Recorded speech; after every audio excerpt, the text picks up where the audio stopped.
चलिए तीसरा पद्यांश देखिए। सुमित्रानंद पंत जी कहते हैं कि नौका से उठती जल हिलोर हिल पड़ते नभ के ओर छोर। सुमित्रानंद पंत जी कहते हैं कि जब हम नाव को बढ़ाने के लिए पतवार को चलाते हैं तो जल के हिलोरें उत्पन्न होती हैं, जल की लहरें उत्पन्न होती हैं, हिल पड़ते नभ के ओर छोर, जिसके कारण गंगा जी के जल में प्रतिबिंबित होने वाले आसमान के किनारे हिलते हुए दिखाई पड़ते हैं। या गंगा जी के जल में प्रतिबिंबित होने वाले आसमान का किनारा, आसमान के किनारे जो है ओर छोर जो है हिल पड़ते हैं। नौका से उठती जल हिलोर हिल पड़ते नभ के ओर छोर। सुमित्रानंद पंत जी कहते हैं कि नाव के कारण गंगा जी के जल में अनेक जल हिलोरें उत्पन्न होती हैं, जल की लहरें उत्पन्न होती हैं, जिसमें नीले आसमान के दोनों किनारे हिलते हुए दिखाई पड़ते हैं। जैसे जब पतवार को चलाते हैं तो जल के क्या होते हैं, हिलोरें उत्पन्न होती हैं, लहरें उत्पन्न होती हैं। तो लहरें जैसे हिलती हैं तो आसमान भी हिलता हुआ दिखाई देता है। विस्फारित नयनों से निश्चल कुछ खोज रहे चल तारक दल, ज्योतित कर जल का अंतःतल। विस्फारित माने खुले, नयनों से, निश्चल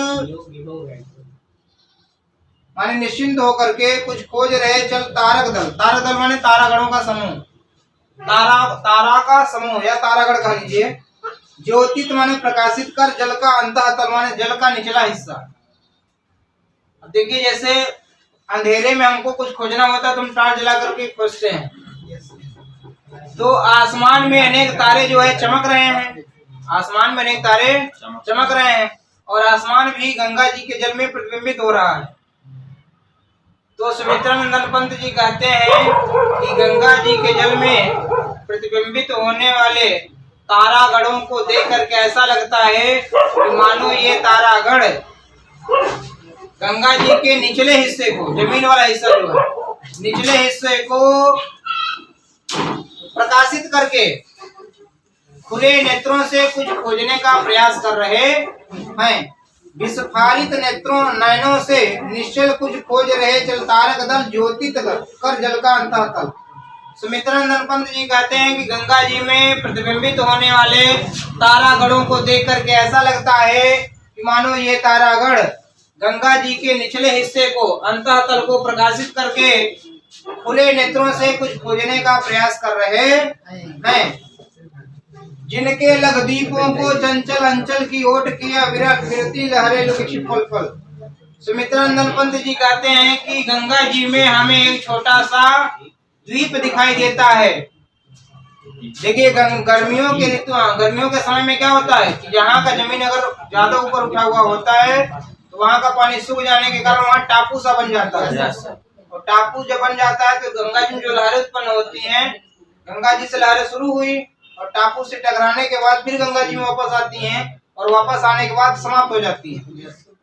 तो सुमित्रानंद पंत जी कहते हैं कि गंगा जी में हमें एक छोटा सा द्वीप दिखाई देता है जो गंगा जी से आने वाली लहरों को समाप्त कर रहा था, उनकी दिशा को परिवर्तित कर रहा था।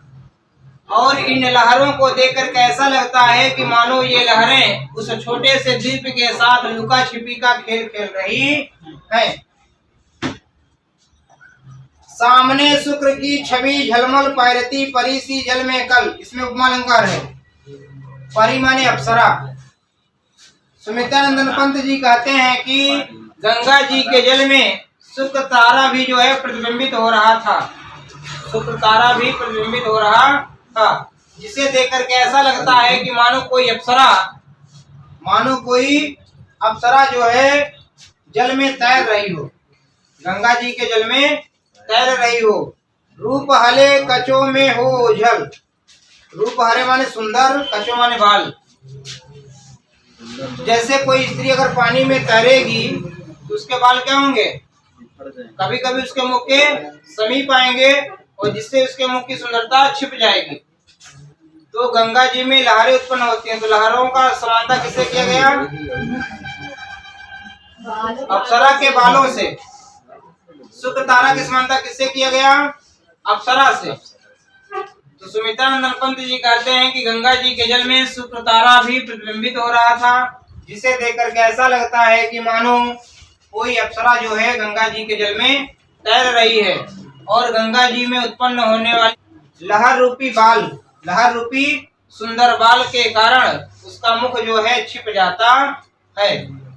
सामने शुक्र की छवि झलमल पैरती परिसी, जल में कल रूप हरे कचों में हो झल। सुमित्रानंदन पंत जी कहते हैं कि गंगा जी के जल में शुक्र तारा प्रतिबिंबित हो रहा था, जिसे देखकर के ऐसा लगता है कि मानो कोई परी, मानो कोई अप्सरा गंगा जी के जल में तैर रही हो, और गंगा जी में उठने वाली लहर रूपी बाल उसके मुखमंडल को छिपा रहे हैं। लहरों के घूंघट से झुक झुक दशमी का तिर्यक मुख दिखलाता मुग्धा सा रूप। मुग्धा माने शर्मीली नायिका, मुग्धा माने शर्मीली नायिका। लहरों के घूंघट से झुक झुक। सुमित्रानंदन पंत जी कहते हैं कि दशमी का चंद्रमा भी गंगा जी के जल में प्रतिबिंबित हो रहा था। दशमी का चंद्रमा भी गंगा जी के जल में प्रतिबिंबित हो रहा था, जिसे देखकर के ऐसा लगता है कि मानो कोई शर्मीली नायिका लहर रूपी घूंघट में अपने तिर्यक मुख को दिखाती है और पुनः छिपा लेती है। जैसे आप लोग देखे होंगे कि गांव में जो शादियां होती है, नई नवेली दुल्हन आती है, तो गांव की स्त्रियां उसको देखने के लिए आती हैं। तो वो नई नवेली जो दुल्हन होती है वो अपने चेहरे को क्या करती है, घूंघट से तिरछा मुख दिखाती है। घूंघट से अपने तिर्यक मुख को, अपने मुख को थोड़ा सा दिखाती है, और उसके बाद पुनः घूंघट को डाल देती है, अपने मुख को छिपा लेती है। तो चंद्रमा, दशमी का जो चंद्रमा है वो गंगा जी के जल में प्रतिबिंबित हो रहा है। तो जब लहरें उत्पन्न होती हैं, तो लहरों के उत्पन्न होने के कारण दशमी का चंद्रमा कभी छिप जाता था और कभी दिखाई देता था। तो दशमी के चंद्रमा की तुलना किससे किया गया, शर्मीली नायिका से। सुमित्रानंदन पंत जी कहते हैं कि गंगा जी के जल में दशमी का चंद्रमा प्रतिबिंबित हो रहा था, जिसे देखकर के ऐसा लगता है कि मानो कोई शर्मीली नायिका लहर रूपी घूंघट में, लहर रूपी रूपक अलंकार है, उपमा अलंकार भी है और उत्प्रेक्षा अलंकार पूरे पद्यांशों में है। लहर रूपी घूंघट में अपने तिर्यक मुख को छिपाती है, मतलब दिखाने के बाद पुनः छिपा लेती। चौथा पद्यांश, जब पहुंची चपला बीच धार छिप गया चांदनी का कगार। सुमित्रानंदन पंत जी कहते हैं कि जब हमारी नाव गंगा जी के बीच धारा में पहुंच गई, जब पहुंची, चपला माने नाव, चपला माने बिजली भी होता है, तो यहाँ पे चपला का अर्थ है नाव से, ठीक है। जब पहुंची चपला बीच धार छिप गया चांदनी का कगार माने किनारा।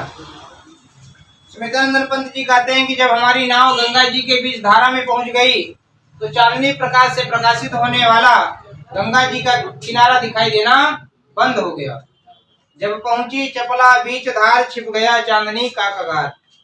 सुमित्रानंदन पंत जी कहते हैं कि जब हमारी नाव गंगा जी के बीच धारा में पहुंच गई, तो चांदनी प्रकाश से प्रकाशित होने वाला गंगा जी का किनारा दिखाई देना बंद हो गया।